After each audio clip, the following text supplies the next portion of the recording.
PAMS, PAMS, PAMS, PAMS.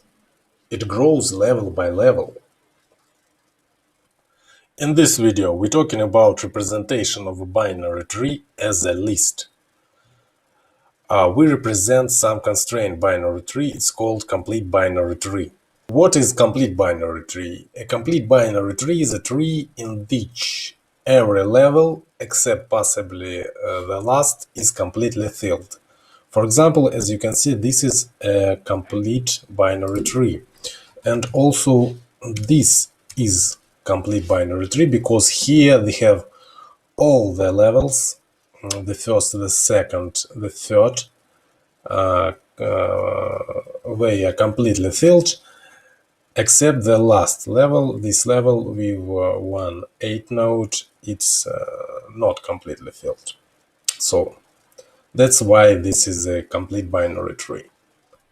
Also, this picture can be helpful. You can see here how the relation between the indices of this complete binary tree.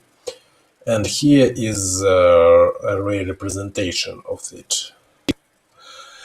In this video, I want to show how can this store this type of binary tree, complete binary tree, in the list. Okay, and also I want to write one simple function which takes this list, which represents this complete binary tree, and transfer it to a binary tree which represented like this data structure, this polymorphic data type. Okay, let's go. So let's start from type signature of this function. I will call this function complete tree build. Okay, and it's take some int.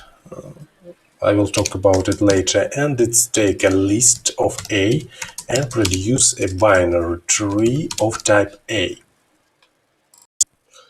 How can this store a binary tree in a list? Okay, if they have some list, for example, like this,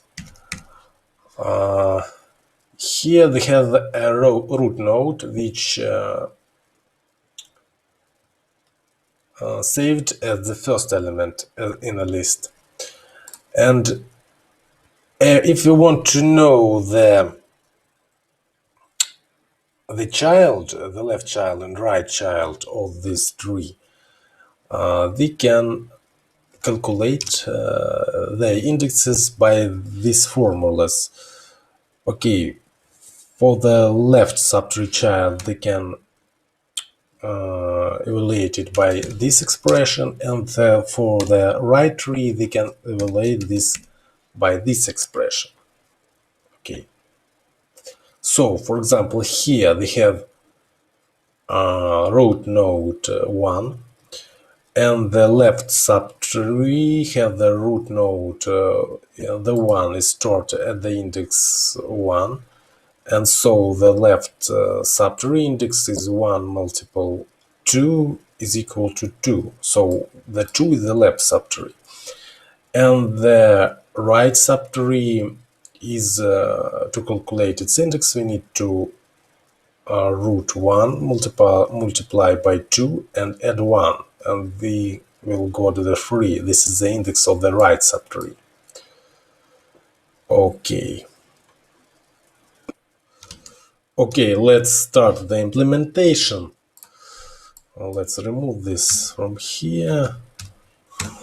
Okay, and let's start from some simple case. Then we have no matter what the index, start at the index of the root, and we have some empty list. This means that we must define the empty tree. And if we have some index I and not empty list, this means that we have some tree. And this means that we need to node constructor here, and we need to take the value of this node, and it can be taken by we have this list L, and you take the index in this list.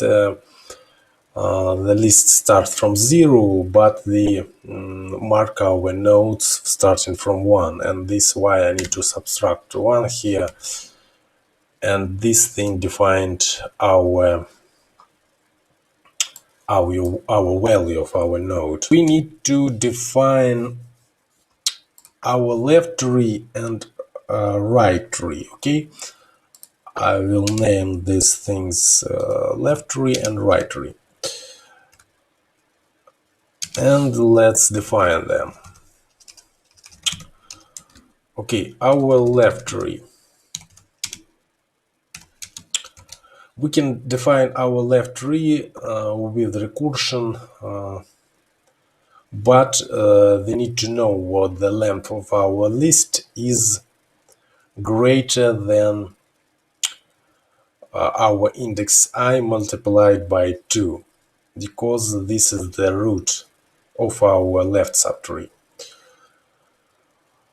And of course we need to check this thing.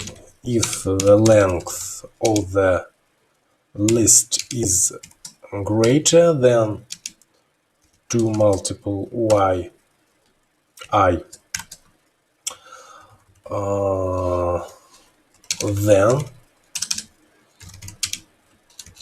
then we have a left subtree.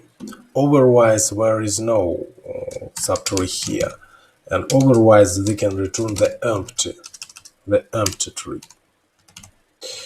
But if the left tree exists, we can build it using recursion without set ctb function with new current parameter 2 multiplied by y by y, okay, and our list. Okay, we go to recursion here and just build a new subtree, but started from this index.